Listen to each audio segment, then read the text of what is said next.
have a few small things that I wanted to catch up with you on. So I thought today's video could be a cozy catch up and I could share some of the small things that I've been up to in the planning and stationery side of things. So if that sounds like something you'd be interested in, then I invite you to settle in, grab yourself a coffee or a tea or your favorite cozy beverage, a snack, and something to keep you cozy while we hang out and chat. Today I have a coffee. It is my second coffee of the day, and my snack of choice are some Ovaltine cookies. It's Friday and I was in the mood. I do have a list of things that I want to go over, so we'll try our best to stay focused and not meander too much. It's in no particular order, so maybe we'll start with what's in front of us here. I have been coming to the end of this insert, which I've been using as my long form journaling. So in case you're new here, this TN houses my memory keeping insert. This is a new insert for the second half of the year. So in my previous video, I did a full flip through of my January to June weekly vertical that I was using for memory keeping. And this one is July to December. I'm really excited to start a new insert. And this insert I had been using as an insert for long form journaling. And I've got about 3 pages left in this insert. And I would have finished it sooner, but I did start The Artist's Way back in May, and I have been using this insert instead. This is a Good Impressions insert for my morning pages, and I've just found between the morning pages and long form journaling, I just haven't really had a need for both. However, I was talking in my last video that one of the benefits of journaling in a weekly format is the pressure to journal every day is a lot less because I only have so much space, and usually I can really only fit in a few main events in the week. But sometimes I do have a desire to expand. So I think what I'm going to do is I'm going to use this insert as an opportunity to expand on certain events if I feel so inclined to. And because I'm almost finished, I think this will be a good place to test run whether it is something that I could see myself using. And because this insert is almost finished, I went ahead and I was so excited to finally have an opportunity to try out the tutorial that Adri from Adri's Logs has posted on her channel. So I will leave a link in the description below. Basically, she posted a tutorial on how to print grid on your blank TN inserts, and I tried it out today. So I don't know if you'll be able to see this. I know it's very light, but I was able to print 3.7 millimeter grids in this entire insert. So I'm really excited. This is going to be the next insert that I am going to put in this traveler's notebook. And I just want to thank Adri for so generously sharing that tutorial. I found it worked very well. The only thing that I struggled with a little bit was the margins. I wasn't able to figure out how to configure my printer to print like equal margins on both sides of the sheet. So you can see here there's a wider margin here, and then on the other side there's almost no margin. So that's something that I would like to figure out in the future, just because otherwise it looks so good. And honestly, I think I'm going to be scrapbooking in here, and I'm not going to be using this as a pure writing insert. So I don't think it's going to matter too much, but what a game changer. So thank you, Adri. I'm so excited. Thank you for your tutorial, and I can't wait to move into this insert and continue using this TN for weekly memory keeping, and then any extended memory keeping that I want to do is going to go in here.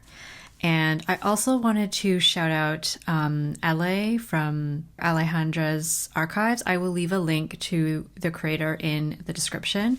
But I was watching her flip through in her TN, and she used a horizontal weekly insert for her memory keeping. And I'm pretty sure she did the same thing where she had an extra insert for overflow, essentially.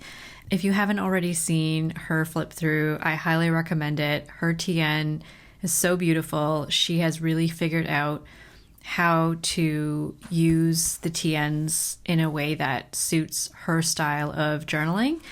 And also Adri has a beautiful journaling style. So if you are looking for more TN inspired content, then I highly recommend checking out those two creators. That is the first update. I'm going to be repurposing this insert for overflow and any additional memory keeping that I want to do if it doesn't fit in the weekly. And then as soon as this insert is finished, which I think is going to happen soon, then I'm going to move into this one. Very, very excited about that.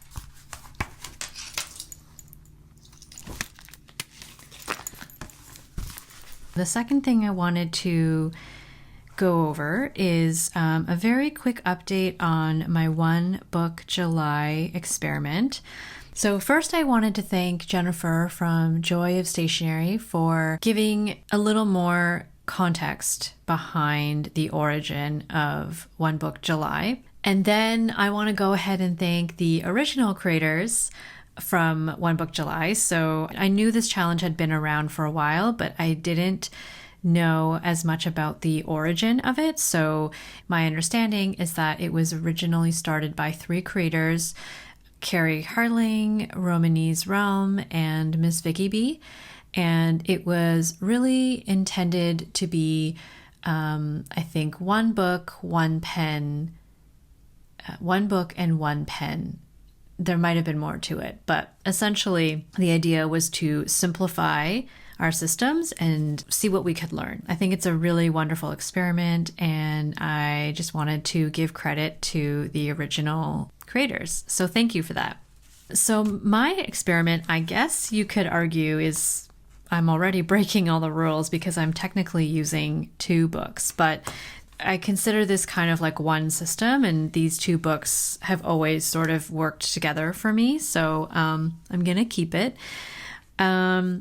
So last week I did test out the meal planning. So you can see down here, I planned out meals for this week and next week. So that worked out great. And as expected, it was actually quite convenient to plan when I had my schedule right in front of me. So that worked out great. And then over in the weekend, just before we did the grocery shop, I was able to, I had more than enough space, as you can see, for the grocery list over here, which I added to throughout the week. And then this was just an overflow page for ideas, and if there was anything else I needed, then I had a whole other page. So that also worked out great. Another update that I made since I posted the video is in the monthly, I decided to track the weather. So when I shared my original video, I hadn't made any space for tracking the weather. And I didn't think that I would miss it, honestly, but I did. So I thought, why not divide up the square?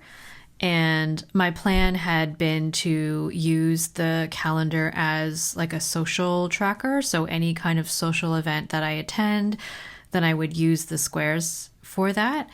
And I thought I would probably have enough room to divide up the square. So initially, I allotted about half for the weather, and I decided that I didn't need that much space. So down here, I've changed it to just 2 squares at the top so that I can track the high, the average, and then what the temperature was like that day.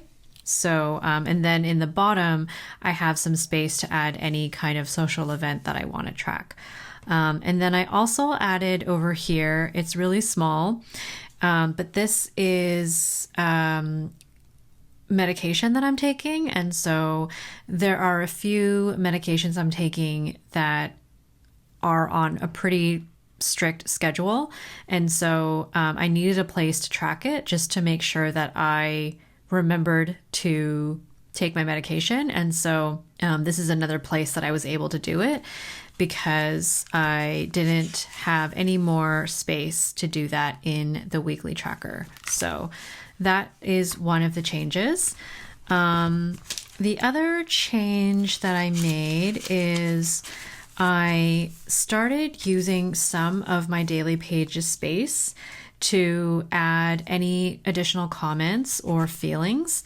So I noticed the other day on Monday I was feeling overwhelmed, and I normally would have put that in the note section in my Hobonichi weeks, but because I didn't really have an official like notes area, I decided to just use the daily page, which makes a lot of sense to me because often my daily pages have quite a lot of room on the side. I did a similar thing on this side, but I used a different color pen, and then I just added a square. I added an outline to distinguish it between like to-do list things and just regular notes for the day. So just playing around with different ways to capture any like health and wellness related notes. And I like it because, again, there's so much room on these daily pages that I think it's good that I'm finding more ways to fill it up. Yeah, that's another change that I made.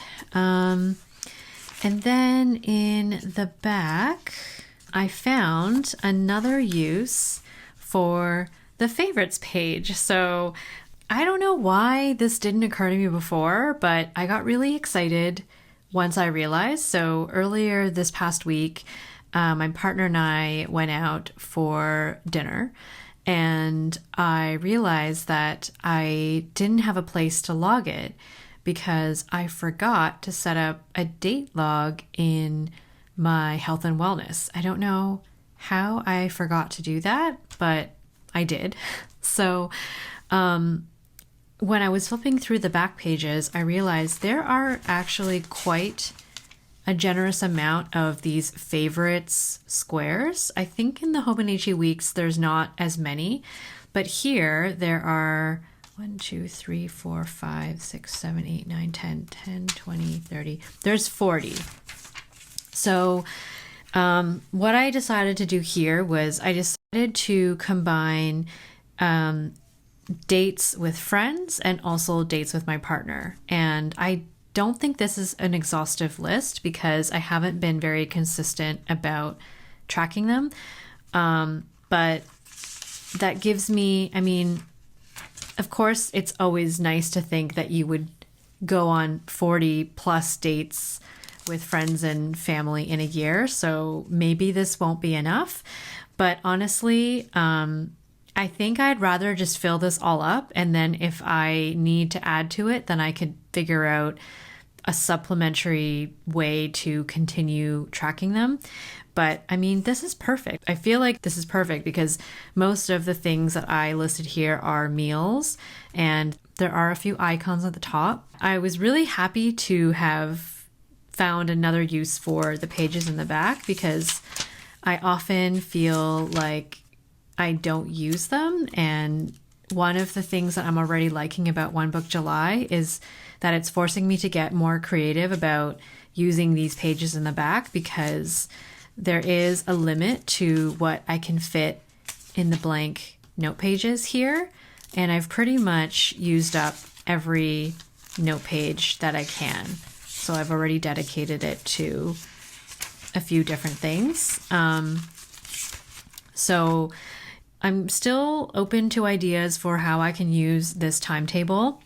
I was even thinking, instead of doing a pen test here, I could potentially do my pen tests in these grids, maybe. But yeah, I also have this graph paper. So yeah, I'm really happy that I'm using another section, and I was excited to share that update. So yeah, so far I'm really loving this One Book July setup. I will say that updating in the front does get a little bit uncomfortable because it is at the front of the book.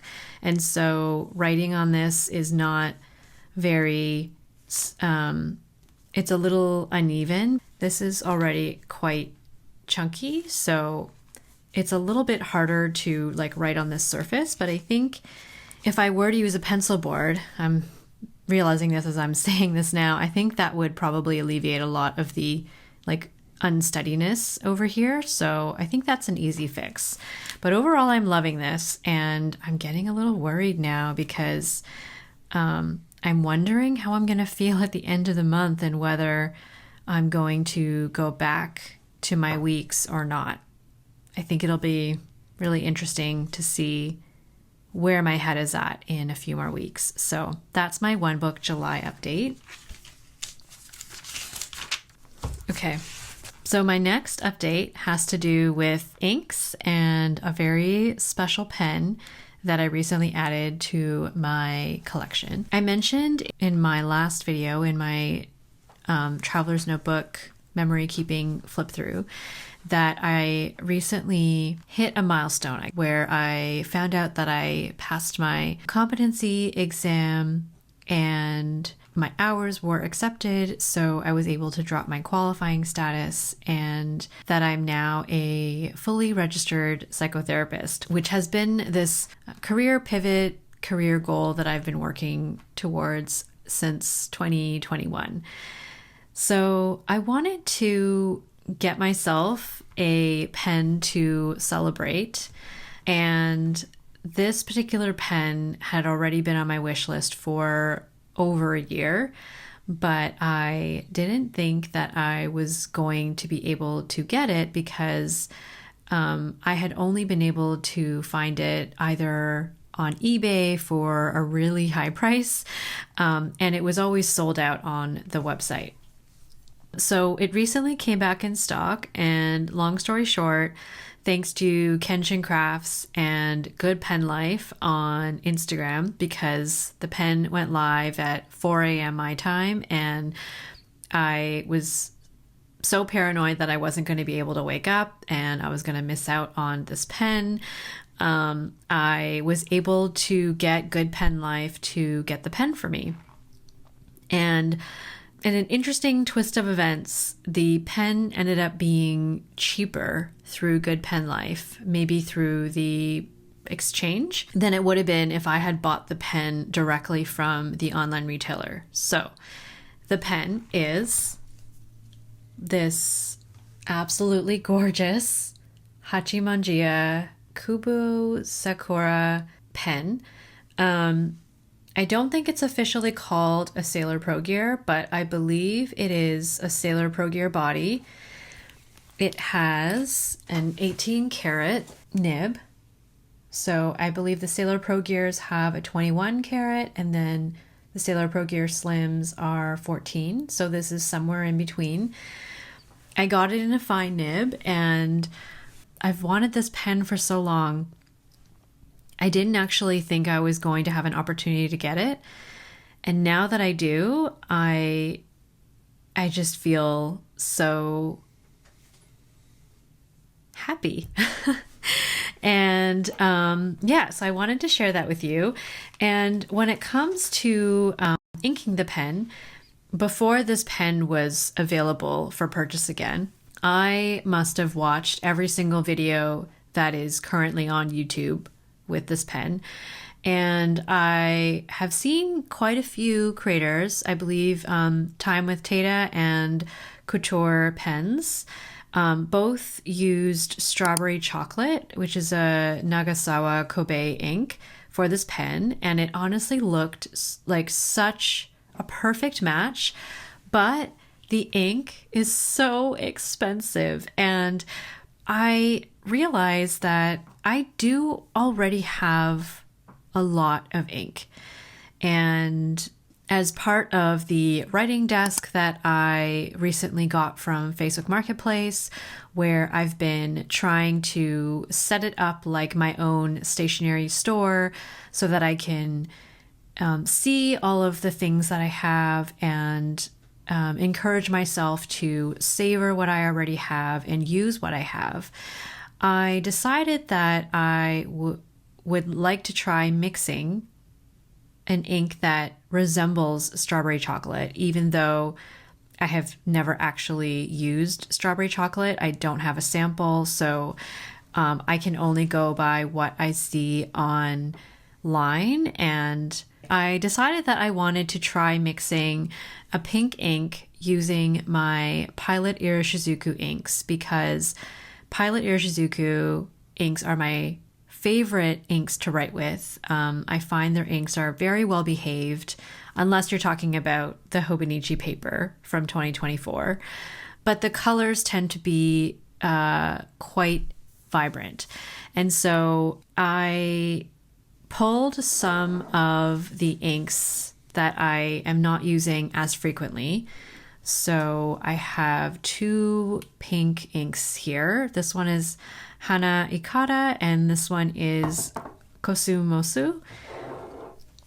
And I also pulled some of my gray ink. So there's Fuyu Syogen and Kirisame. And I thought I would just try mixing a few different pinks to see what I could ink this pen up with. So, of course, I inked this up with a Pilot Iroshizuku Konpeki first, as I do with every pen. And I will admit, this nib is a little bit scratchy, and I don't think it's the typical Sailor feedback, because it does feel different to my Sailor Pro Gear Slim fine. So I do think I'm gonna try to take this to a local nibmeister and get it tuned a little bit. But in the meantime, I thought it would be fun to see if I could come up with a pink ink that I would really enjoy using with this pen. So these ink sample vials are some of my experiments that I did using my Iroshizuku inks that I already have. And these are some of the outcomes of the ink experiments. Again, I know that I don't know exactly how strawberry chocolate looks, but I think I would be very happy to use some of these pinks. So let me just kind of walk you through what these ink samples are. So this first one here is beautiful. It is not at all like what I was looking for, but I think it's still a beautiful mix on its own that I would love to use maybe in a different pen. But this one here is basically a mix of Hana Ikata and Yamagori. So this is way too dark, but it does turn into this really beautiful kind of like dark mauve purple. So gorgeous color. This is the same thing, but just a tiny bit of Kirisame. This is Hana Ikata with Kirisame. So it's like 1 ounce of Hana Ikata, which is this ink. So it's a very light pink, which I normally use kind of like as a highlighter. And if you put a little bit of Kirisame, then that's what it looks like. And if you put a little bit of Fuyu Syogun. That's what it looks like. So they actually look pretty similar. And I think if I were to go with this mix, I would probably go with Fuyu Syogun just because these two inks, Hana Ikata and Fuyu Syogun, are not discontinued yet. So I have more access to this, whereas Kiri Same is discontinued. I also tried Hana Ikata with a few drops of Tsukushi, which is one of my all-time favorite Pilot Iroshizuku inks. And sadly, I love this one. Sadly, because Tsukushi is a discontinued ink, so I don't really want to use it too much to mix and make other inks with, just because I love using it on its own, especially in my Pilot Custom A23. So it's a shame because I think it's really beautiful, and it's what I think of when I see the strawberry chocolate, the Kobe strawberry chocolate. But again, that's with me not having seen strawberry chocolate in real life. So they're beautiful, but I don't think I'm going to use this regularly. And then, in case you're curious, some of these I'll walk you through are the Kosu Mosu mixes. So this one up here is Kosu Mosu with Kiri Same. So this is more of like a magenta. So this was not really what I was looking for. If you mix it with Yamagori and Kiri Same, I think this is a beautiful color that I would love to use as well. This is Kosumosu with a bit of Fuyu Syogun, so I think this is a beautiful color as well. And in some photos that I've seen of strawberry chocolate, this actually doesn't look too different. So I think that could be a really lovely match. And this is with 1 ounce of Kosumosu with 3 drops of Fuyu Syogun, and then this is just with 6 drops. So you can see it just gets a little bit darker. I had a lot of fun playing around with these mixes. I now have 6 inks to try out in my pens. And I'll probably use these first before I mix any more, just because I don't want to waste my Iroshizuku inks. But I am really happy that, in a way, I'm kind of happy that strawberry chocolate wasn't accessible, because I think while I am slower to make decisions when I'm buying a pen, I find that I don't have as much of a filter when it comes to buying inks. And if I like an ink, it's a lot easier for me to go from liking an ink to immediately purchasing it. And as a result of that, I have grown my ink collection to a point that I'm not feeling that comfortable with. And so I'm really glad that even though I got this beautiful pen and I had a desire to pick the perfect ink for it, I have a few different options here that I'm going to be able to try. So I've never really mixed inks before, except for the Birmingham Penco inks. And I have heard sometimes that there can be issues with like mixing inks on your own. So I've mixed them in these sample vials, and I think I'm gonna just let them sit for like a day or two just to make sure that nothing weird happens with them. I don't know if this is really a common concern, but I have seen occasionally some people say that when you mix inks, sometimes things can grow in your inks, and I would just rather make sure that they seem stable before I put them in my pen. And I am hoping that by using the Pilot Iroshizuku inks, the writing experience will be as enjoyable as Konpeki, because I find that there are so many beautiful inks out there, but they all have different properties and they all feel different in your pen. And I know that's part of the adventure of finding the perfect shade that also feels wonderful in your pen, but I already know the Iroshizuku inks will feel wonderful in my pen. So I'm trying an approach of just trying to use the colors I have to get the shade that I want, because I think Iroshizuku inks are, some of them are just a little bit too bright for me. I'm glad that I was able to experiment to see what they would look like if I were to mute them down a little bit. And I think there are some really beautiful color options here that I would be very excited to use in more than just this pen. So that's my ink update.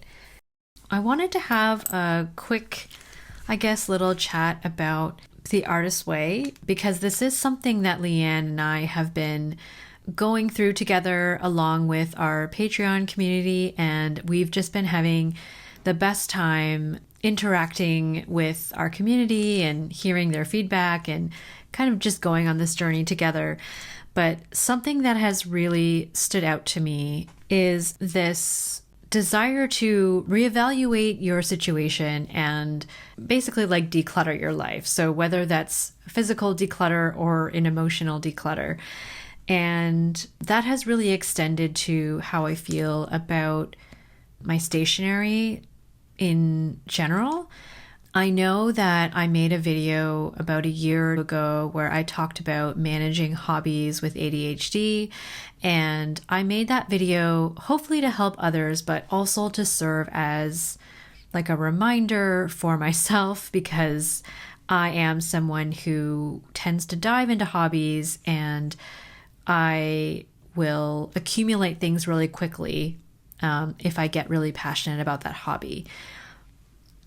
And stationery is an interesting one because I would say that I've always been passionate about stationery. Like, I have memories of being a kid, going to Hong Kong with my family and coming home with a huge stash of stationery. So it's not a hobby that is new to me, but I would say the rate that I have grown my stationery collection, whether it's fountain pens or inks or notebooks, has exponentially grown since being on YouTube and starting to like be more integrated into the community.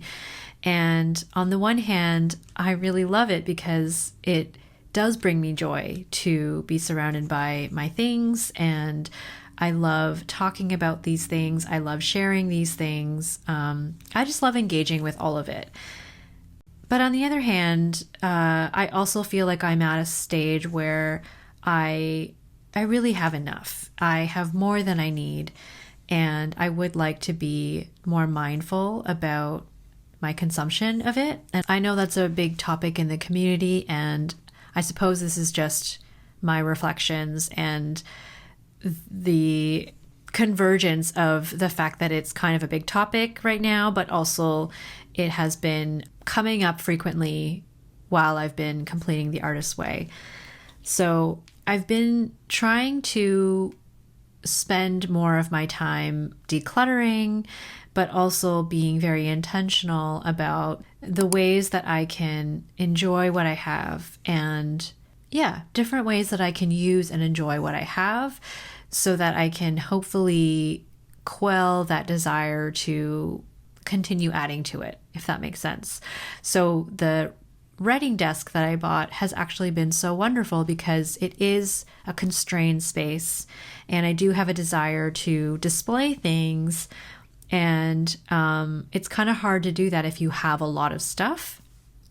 So I've been using it as an exercise to think, what do I want to put on this bookshelf? What do I want to look at? And like, if I'm not finding that I want to put it on this bookshelf, is it something that I can perhaps move on from? And so anyway, that's something that's been on my mind a lot, and I have the community to thank for thinking about it and discussing it, and I really appreciate the discourse, and it has really encouraged me to think more deeply about my habits. And also just by doing the artist way in the morning pages, that has really helped me reflect and take a step back and almost have like a bit of a reset. As a final shout out, Leanne and I are actually going to be hosting a live stream on Monday to do a general like halfway point check-in, and also discuss how things are going in week 7. So we have decided that that's something that we will have open for the public, so you don't have to be one of our free Patreon members to attend. So if that's something that you're interested in, please keep an eye out on both Leanne and my community tab. So we will post more information about that if you would be interested in attending. And also, if you aren't, we will very likely be posting the recording as well. So that is everything that I wanted to go over with you today. If you're still here, thank you so much for spending this time with me today. I appreciate you so much. I hope you're doing well, and I'll see you soon in the next video.